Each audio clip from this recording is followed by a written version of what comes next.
She must have found it outside somewhere. You know what it is? It's a geophone. Someone stole a whole crate of them from me when I was out on Skookum Ridge not too long ago. What's a geophone? If you stick it in the ground, a geophone will detect seismic waves and turn them into electrical signals, which are then transmitted to a computer so they can be recorded and eventually interpreted. It lets geologists like me make maps of mineral deposits and such without doing any digging. See, I was preparing to do a subsurface survey of the area using reflection seismology. I set up camp, stored all my equipment in a trailer, went into town for supplies, and when I came back, the trailer had been broken into, and all my geophones were gone. I was going to be the first person to do a full geological survey of the Icicle Creek drainage and the ridges surrounding it. Got grant money and everything. The person who ripped off my equipment sure screwed that up for me. If I ever get my hands on him, oh! You have no idea who it was?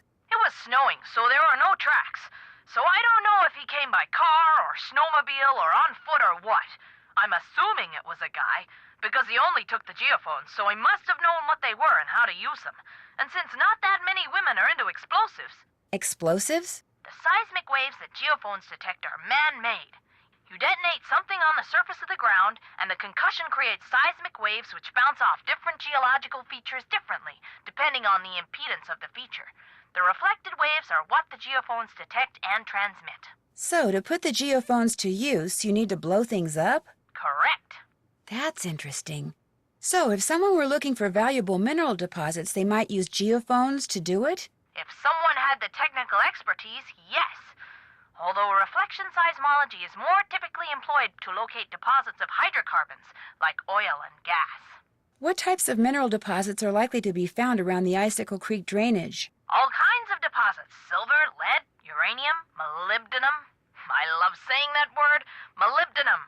I think that's why I became a geologist. Just so I'd have a reason to say molybdenum. Anyway, if you come across any more of my geophones, or anything that would indicate who stole them, please, please, please let me know. I will. Good. What do you know about dinosaur bones? Precious little, I'm afraid. I know it's possible to find good specimens in Alberta, particularly in your area, but beyond that, paleontology's not really my thing. And all my paleo pals are currently off digging in the dirt on the other side of the world, so I'm afraid I can't refer you to anyone either. Are dinosaur bones good for anything? Other than studying? If you're a scientist, no. But because they're obviously rare, a lot of people collect them. In fact, I understand there's a pretty big black market for them. Black market? You mean people pay money for dinosaur bones? People pay big money for them. I've taken you away from your job long enough. One more thing. All of my geophones were hardwired to transmit at 990 kilohertz. So if you find any kind of receiver tuned to that frequency, check it out, because it could very well belong to the thief. Bye!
Ah, much better.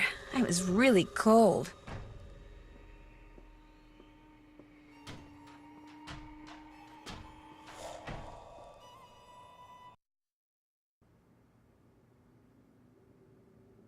I don't need to put these on now. Nancy, Chantal's calling. A clean guest is a happy guest, Nancy. Do the housekeeping, now.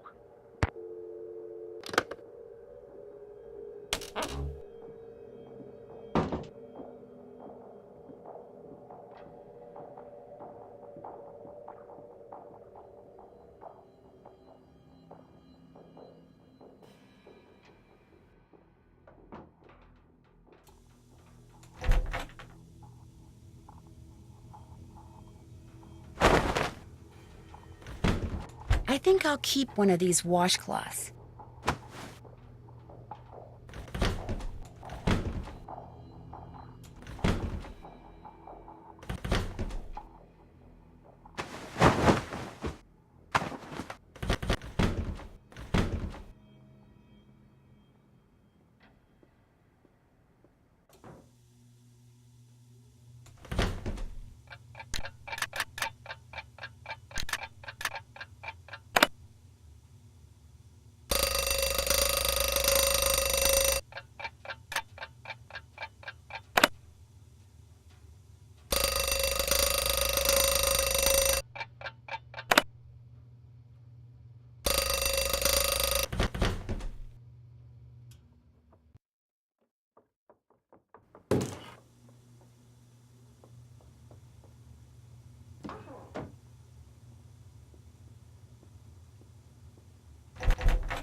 Ah, warm again.